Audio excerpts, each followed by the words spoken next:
Terdakwa Dr. Tifauzia Tiasuma, Dr. Tifa, meminta agar hakim membatalkan surat dakwaan. Permintaan tersebut disampaikan tim pembela Dr. Tifa dalam pembacaan sidang eksepsi di Pengadilan Negeri Jakarta Timur, Kamis, 9 Juli 2026. Meminta majelis hakim untuk menyatakan surat dakwaan batal demi hukum atau setidak-tidaknya tidak dapat diterima, niet onvankelijk verklaard, karena mengandung sejumlah cacat formil yang mendasar, kata kuasa hukum Dr. Tifa, Ramdansyah kepada Tribun News.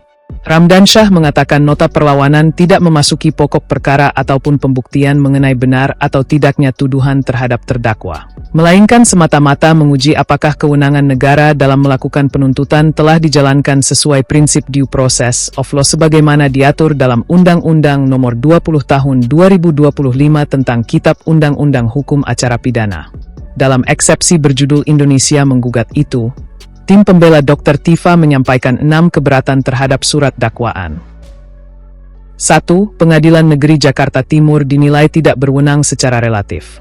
TPDT menilai penuntut umum tidak konsisten dalam menentukan locus delicti. Di dalam surat dakwaan disebutkan beberapa lokasi berbeda, mulai dari Jakarta Pusat, Jakarta Selatan hingga akhirnya perkara diajukan ke Pengadilan Negeri Jakarta Timur tanpa penjelasan hukum yang memadai mengenai dasar penentuan kompetensi relatif tersebut. Selain itu, dasar penggunaan surat keputusan Ketua Mahkamah Agung mengenai penunjukan Pengadilan Negeri Jakarta Timur dinilai belum menjelaskan secara tegas apakah juga berlaku terhadap perkara Dr. Tifauzia Tiasuma yang diajukan dalam berkas tersendiri, kata Ramdansyah. 2. Dasar penuntutan dinilai tidak jelas setelah sebagian terlapor mendapat SP3. TPDT mempersoalkan keberlanjutan penuntutan terhadap Dr. Tifa setelah sebagian terlapor lain dalam laporan yang sama memperoleh penghentian penyidikan. SP3, menyusul pencabutan pengaduan. TPDT menilai penuntut umum wajib menjelaskan mengapa perkara terhadap Dr. Tifa tetap dilanjutkan apabila laporan, pelapor, dan rangkaian peristiwa yang menjadi dasar pengaduan merupakan satu kesatuan. Ketidakjelasan tersebut dinilai menyebabkan dasar penuntutan menjadi cacat secara formil. 3. Surat dakwaan dinilai kabur dan tidak memenuhi syarat formil. TPDT berpendapat bahwa surat dakwaan tidak memenuhi syarat kecermatan, kejelasan, dan kelengkapan sebagaimana disyaratkan KUHP baru. TPDT menilai kondisi tersebut mengakibatkan surat dakwaan menjadi obscure libel, kabur. 4. Dakwaan produk jurnalistik dinilai bertentangan dengan UU Pers. TPDT menolak penggunaan tayangan media dan produk jurnalistik sebagai objek pidana tanpa terlebih dahulu menempuh mekanisme penyelesaian menurut Undang-Undang Pers. TPDT menilai sengketa terhadap karya jurnalistik semestinya diselesaikan melalui mekanisme hak jawab, hak koreksi, maupun proses di Dewan Pers, bukan langsung melalui instrumen pidana.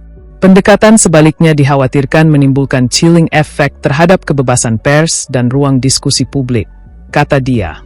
5. Hak imunitas dan kepentingan umum. TPDT berpendapat bahwa sebagian pernyataan Dr. Tifa berkaitan dengan aktivitas dalam proses hukum dan isu yang menyangkut kepentingan publik. Oleh karena itu, penuntut umum dinilai perlu menjelaskan secara rinci mengapa pernyataan tersebut dianggap memenuhi unsur pidana dan tidak termasuk bentuk kritik, analisis, atau penyampaian pendapat yang memperoleh perlindungan hukum.